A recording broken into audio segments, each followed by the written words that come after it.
Hi, it's Dylan here.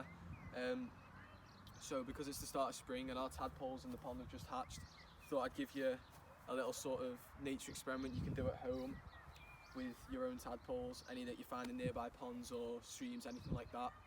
So I'm going to show you how to capture the tadpoles safely, and I'm going to show you how to create a sort of little environment in a fish tank or anything like that that you might have lying around.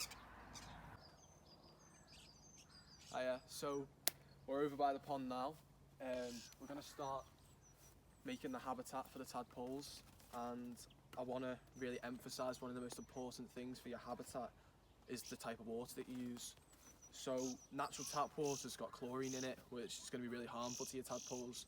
So best solution, I think, definitely is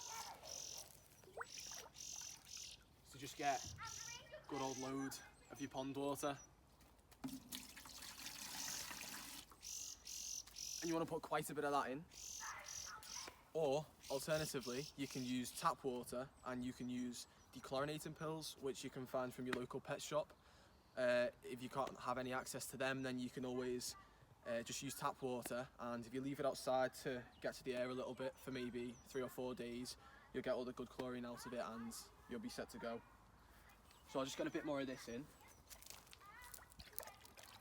Making sure to get loads of pond weed in as well. And also in the water, you don't need to worry about putting natural fish food in until the tadpoles have actually become frogs, because all this good water that you're going to get from the ponds and everything, that'll have little natural microbes in, which the tadpoles are going to eat.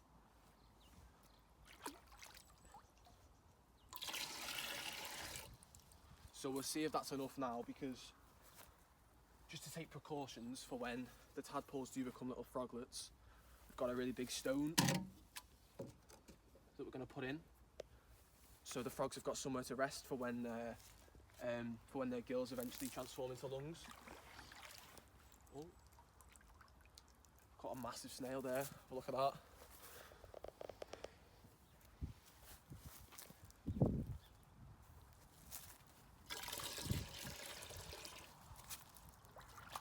Going to want to get the water levels right up to the rock.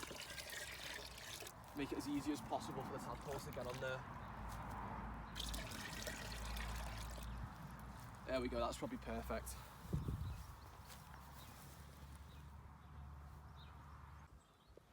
So now we're going to do everyone's favourite bit, which is just actually getting the tadpoles.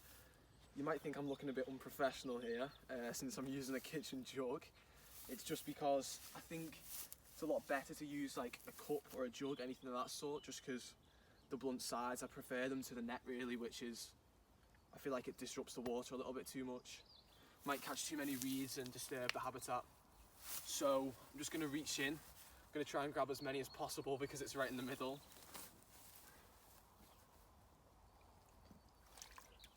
There we go, we've got quite a few at the bottom there, you can see that. And now, being really careful, I'm just going to introduce them in here really slowly.